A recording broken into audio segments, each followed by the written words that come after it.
తులవారికి గనక చూసుకున్నట్లయితే మీ యొక్క రాస్యాధిపతి సప్తమ స్థానంలో వివాహ స్థానంలో వెళ్ళి కూర్చున్నాడు.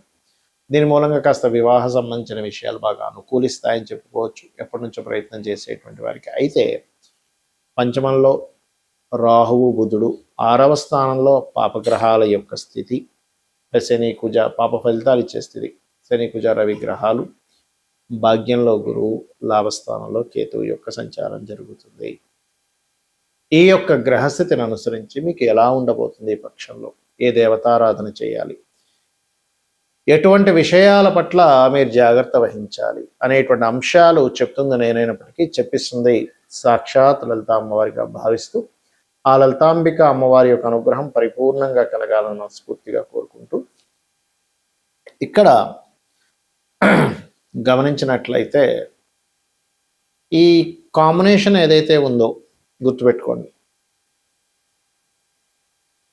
తులవారికి సప్తమంలో శుక్రుడు ఉన్నందు ఇందాక నేను చెప్పినట్టుగా కొంత పార్ట్నర్స్తోని, అదేవిధంగా మీరు కొంచెం కెరీర్ పరంగా మార్పులకి చరరాశుల్లో వెళ్ళి కూర్చుంది కాబట్టి కెరీర్ పరంగా మార్పులు ఇటువంటివన్నీ ఉన్నాయి. అయితే ఈ కెరీర్ విషయంలో ఎట్టి పరిస్థితుల్లో కూడా మీరు 5, 6, 7 తేదీలు కెరీర్లో ఎవరికైనా మనీ ఇచ్చేటువంటి విషయంలో జాగ్రత్తగా ఉండాలి. మరియు 13, 14, 15 తేదీలో కూడా కొంత జాగ్రత్తగా ఉండాలి. ఇక ఫినాన్షియల్గా కొంత అప్పులు లభిస్తాయి. కాకపోతే అప్పులు ఎవరికైనా వేరే వాళ్ళకి ఇవ్వడం ద్వారా కూడా కొంత ఘర్షణ వాతావరణాన్ని చూపిస్తుంది తులవారికి. ఎందుకంటే మీకు 2వ అధిపతి వెళ్ళి 6వ స్థానంలో పాపగ్రహాలతో ఉన్నాడు కుజుడెళ్ళి. ఎప్పుడైనా ధనాధిపతి, కుటుంబాధిపతి అది కూడా 6వ స్థానంలో ఉన్నందుకు రుణం మూలంగా కుటుంబ సభ్యుల మూలంగా రుణ సంబంధించినటువంటి విషయాలు కొంత ఘర్షణ ఉంటుంది. మరి దీనికి ఏమిటి? చాలా సింపుల్. ఓం అపర్ణాయై నమః అనే మంత్రాన్ని చేయండి. ఓం సంపత్కరీ సమారూఢ సింధుర వ్రజ సేవితాయే నమః అనే మంత్రం చేయండి. ఖచ్చితంగా బాగుంటుంది. మరియు అదేవిధంగా కాస్త గురువులతో కూడా శత్రుత్వం, మనకు గైడ్ చేసే వారితో కూడా తెలియని మిస్అండర్స్టాండింగ్స్ వస్తుంటాయి. కాబట్టి చాలా జాగ్రత్తగా ఉండండి. అదేవిధంగా లోన్స్ లభిస్తాయి. కొంచెం విద్యార్థులు వాళ్ళ చదువు విషయంలో కొంత స్ట్రెస్ అవుతూ ఉంటారు. రీసెర్చెస్ బాగా కలిసి వస్తాయి రాజకీయ నాయకులకి. మరియు సినిమా ఫీల్డ్ రంగాల్లో ఉండేటువంటి వారికి చాలా చాలా బాగుంటుంది. మరియు అదేవిధంగా వ్యాపార సంబంధించినటువంటి విషయంలో పర్టికులర్గా చూసుకున్నట్లయితే మీకు ఈ ఆయుర్వేదిక్ మెడికల్ రంగాల్లో ఉండేటువంటి వారికి చాలా చాలా చాలా బాగుంటుంది. ఇక మీరు నిత్యము చేయవలసినటువంటి దేవతారాధన ఏమిటి? దుర్గాదేవి యొక్క ఆరాధన చేయండి. దుర్గా అష్టోత్తరం చదువుకోండి.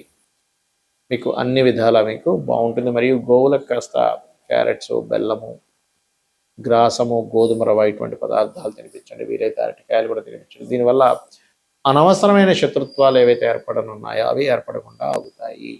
అంటే చాలామంది వాళ్ళ లైఫ్లో చాలా ఇబ్బందులు పడుతూ ఉంటారు.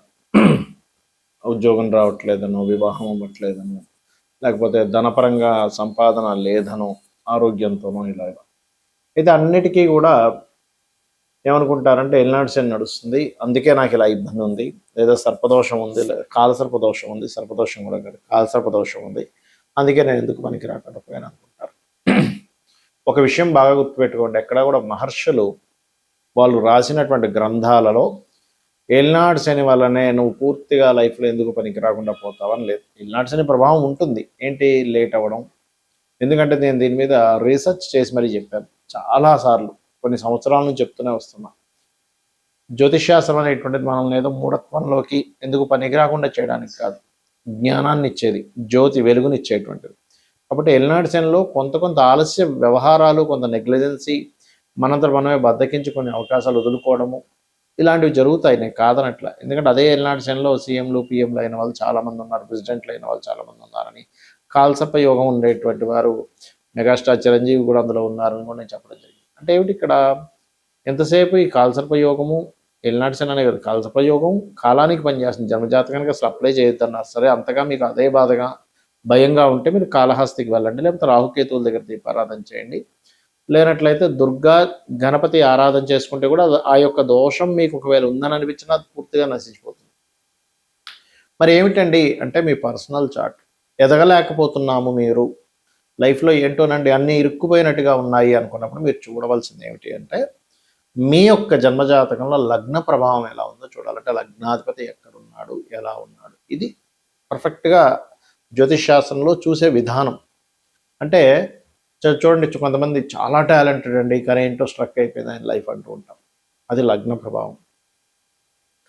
ఏమీ లేదు, రాని వాళ్ళు కూడా బాగా సంపాదిస్తున్నారు, పెద్ద టాలెంట్ లేదు, సాఫ్ట్వేర్ రంగాల్లో పెద్దగా ఏమీ లేదు, కానీ ఆఫీస్లో బాస్ అతన్నే మెచ్చుకుంటున్నాడు, లేకపోతే ఎటువంటి బిజినెస్ మీద పెద్ద ఇది లేదు కానీ అతనికే బిజినెస్ బాగా జరుగుతుందని కొంతమంది బాధపడుతూ ఉంటారు. ఎంతో టాలెంట్ ఉంటుంది, ఎంతో నిజాయితీగా పనిచేస్తున్నా సరే ఎందుకో డబ్బులు రావట్లేదని పాపం చాలామంది బాధిస్తూ ఉంటారు. అలాంటప్పుడు మీరు చూడవలసింది ఏమిటంటే మీ ధనాధిపతి ఎవరు, మీరు ఏ వ్యాపారం చేస్తే డబ్బులు వస్తాయి, లేదా ఏ ఉద్యోగంలో ఎటువంటి స్కిల్స్ నేర్చుకుంటే డబ్బులు వస్తాయి.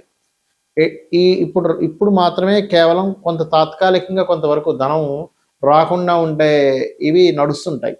అప్పుడు మీరు ఏ దేవతారాధన, ఏ మంత్రాన్ని చేసుకుంటే, అందులో ముఖ్యంగా ప్రధానంగా లలితా సహస్రనామాలలో ఓం సంపత్కరీ సమారూఢ సింధుర వ్రజసేవితాయే నమః అనే మంత్రం చేయడం ద్వారా మీకు అమ్మవారి యొక్క ఆ యొక్క నామ జపము మూలంగా పూర్వజన్మల్లో మనం తెలుసో తెలియకో ఏదో కొన్ని తప్పిదాలు చేస్తూ ఉంటాం. అది మానవ సహజం. తెలుసో తెలియకో ఏదో కొన్ని కర్మలు, కొన్ని పాపాలు, కొన్ని పుణ్యాలు కూడా చేస్తుంటాం తెలుసో తెలియకో. కాబట్టి అలాగ వచ్చినటువంటి కర్మ మనల్ని అడ్డుకుంటున్నప్పుడు అమ్మవారి యొక్క నామాల్లో ఇందాక నేను చెప్పినటువంటి ఆ నామం ఒకటి, రెండవది ఓం ధర్మాధ్యక్ష ధనాధ్యక్ష ధనధాన్య వివర్ధిని అనే నామం కూడా అద్భుతంగా పనిచేస్తుంది. ఇదే రకంగా మూడో భావం మీరు చేసే ప్రయత్నాలు.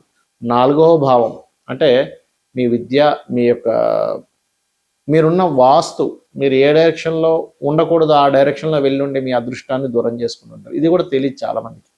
అన్ని దిశలు మంచివే, భగవంతుడు అన్ని దిశలు మంచివే సృష్టించాడు, ఏ దిశ కూడా చెడ్డది కాదు. కానీ మీకు ఏది పనికి వస్తుంది? కొంతమంది చూడండి, షుగర్ ఉంటే చక్కెర పనికి రాదు, చక్కెర తినలేదు, చక్కెర తినకూడదు, అలా అని అందరికీ ఇబ్బందా కాదు. అదేవిధంగా కొంతమందికి ఒక సైజు చొక్కాన, ఒక సైజు చెప్పు మీకు కరుస్తుంటుంది, అది అలా అని చెప్పు దోషం కాదు, మీకు టైట్ అయిపోయింది, ఇంకొక వ్యక్తికి అదే చెప్పు బాగుంటుంది కూడా. ఆ రకంగా ఏంటంటే మనకి ఏ డైరెక్షన్ పనిచేస్తుంది. సంతాన అభివృద్ధి పంచమ స్థానంలో ఉంటుంది, మన ఆలోచన విధానం పంచమ స్థానంలో ఉంటుంది. ప్రేమ వ్యవహారాలు, కొంతమంది చూడండి ప్రేమ వ్యవహారాల్లోకి వెళ్ళి ఇబ్బంది పడితే మరి కొంతమంది ఆ ప్రేమ మూలంగానే వాళ్ళ లైఫ్లో అద్భుతమైన స్టేజ్కి వెళ్తారు. ఎందుకంటే ప్రేమించిన వారిని నేను అద్భుతంగా చూసుకోవాలి అనేటువంటి భావనతో. ఫ్రెండ్స్ వల్ల కొంతమంది చెడిపోతే అదే ఫ్రెండ్స్ వల్ల కొంతమందికి అద్భుతంగా కలిసి వస్తుంది. అది పంచమ స్థానంలో ఉంటుంది. రుణము, రోగము, శత్రుత్వాలు ఎందుకు ఏర్పడుతున్నాయి, మనం ఎవరికి రుణపడి ఉన్నాం, ఎవరి ద్వారా శత్రుత్వాలు పొందుతున్నాం, దాని నుంచి మనం ఎలా దూరంగా ఉండాలి, ఏ నామాన్ని చేసుకోవాలి, ఆరో స్థానంలో ఉండే గ్రహాలను బట్టి, ఆరో స్థానంలో ఉండే గ్రహాలకు సంబంధించినటువంటి దాన ధర్మాలు, ఆరోగ్య స్థానంలో ఉండే గ్రహాలకు సంబంధించినటువంటి దీపారాధన చేయడం అనేటువంటి మంచి ఫలితాలు వస్తుంది. అదేవిధంగా మనిషి యొక్క లైఫ్లో మోస్ట్ ఇంపార్టెంట్ పాయింట్ సప్తమ స్థానము. ఇది వివాహ జీవిత భాగస్వామిని చెప్తుంది. ఎలాంటి వ్యక్తి వస్తారు, మీ కర్మలో ఎవరున్నారు, దాన్ని మీరు యాక్సెప్ట్ చేయాలి. అంతేగాని అలా అని మ్యాచింగ్ ఎందుకు చూస్తున్నామంటే అనిపించవచ్చు ఇక్కడ మీకు. ఎందుకంటే నాకు కూడా ఒకప్పుడు ఇలాంటి సందేహాలు వచ్చాయి. అదేంటంటే వివాహం అనేటువంటిది ఒక ఫ్రీ వీల్, ప్రతి మనిషికి 3 నుంచి 5 సార్లు వస్తుంది. ఈ మంచి సమయంలో నువ్వు ఎప్పుడు చేసుకుంటావో ఎంచుకొని చేసుకోవడం ముఖ్యం. అంతేగాని సర్లే ఎలా ఉంటే అలా ఉంది అని మనం అన్నిట్లో అనుకోవట్లేదు. ఎలా అయితే అలా సాగుతుందని ఎందుకు అనుకోవట్లేదు. ఏది పడితే అది ఎందుకు తినట్లేదు. అన్నం తినేటప్పుడు కూడా అందులో రాళ్ళు ఉన్నాయో లేవో చూసుకుంది అంటున్నాం. రాళ్ళతో ఏదంటే తినేస్తున్నామండి అనట్లేదు. ఎందుకు అంటే మనకి భగవంతుడు ఒక ఫ్రీ వీల్ కూడా ఇచ్చాడంటే మన చేతిలో కొంత ఉంచి కర్మ సిద్ధాంతం, కర్మపరంగా మనకు కొంత జరుగుతూ ఉంటుంది. అందులో దృఢంగా జరిగేటువంటి కర్మ ఉంటే అది మాత్రం మనం తప్పించలేము. ఆ కర్మ అనుభవించడానికే భూమి మీదకి వస్తాడు. ఆ రకంగా వృత్తి, వ్యాపారాలు, విదేశాలకు వెళ్ళి చేసే యోగం ఉందా, ఇక్కడ ఉండి అభివృద్ధి అయ్యేటువంటి యోగం ఉందా, వ్యాపారంలో అభివృద్ధి అయ్యే యోగం ఉందా, ఏ వ్యాపారంలో మీరు అభివృద్ధి అవుతారు అనేటువంటి అనేకమైనటువంటి అంశాలు మనకి జ్యోతిష్ శాస్త్రం చెప్తూ ఉంటుంది. అయితే ఇవన్నీ ఒక ఎత్తు అయితే మనకి కొంతమందికి జాతకం రాసి ఉండదు. అంటే పూర్వీకులు వాళ్ళకు అప్పుడున్న అవగాహన, అప్పుడు ఉండేటువంటి దీని పరంగా కొన్ని ఇళ్లలో వాళ్ళ డేట్ ఆఫ్ బర్త్ కానీ టైం కానీ నోట్ చేయలేదు. అప్పుడు ఏంటి పరిస్థితి, చక్కగా ఏమీ టెన్షన్ పడకుండా హ్యాపీగా ఉదయం నిద్ర లేచి కాలకృత్యాలు తీర్చుకొని దీపారాధన చేసి లలిత చదువుకోండి చాలు, ఇంకేం అక్కర్లేదు. లేదంటే నాకు విష్ణుమూర్తి ఇష్టం, చక్కగా విష్ణు సహస్రనామాలు చదువుకోండి. లేదంటే నాకు శివుడు అంటే ఇష్టం అండి, శివ సహస్రనామాలు చదువుకోండి. అంటే ఏదైనా ఒక సహస్రనామాలను మీరు కనుక రెగ్యులర్గా చేస్తూ ఉంటే ఆ యొక్క భగవంతుడు మనల్ని ఒక బిడ్డని తల్లి జాగ్రత్తగా పట్టుకెళ్తుంది చూసారా, చిన్న పిల్లగా ఉన్నప్పుడు అలా మనల్ని దగ్గరుండి తీసుకుని వెళ్తూ ఉంటాడు. ఈ యొక్క కర్మబంధాల నుంచి కానివ్వండి, ఈ యొక్క జీవుణ్ణి ఎలా దాటించాలో ఆయనకి తెలుసు. ఇక్కడ ముఖ్యంగా గోశాలకు వెళ్ళడము, నిత్యము దీపారాధన చేయడము, నిత్యము లలితా సహస్రనామాలు లేదా మీ ఇష్టదేవత ఆరాధన చేసుకోవడమే మీ యొక్క జాతక చక్రంలో ఉండే దోషాలను పూర్తిగా తీసేస్తుంది. శ్రీమాత్రే నమః.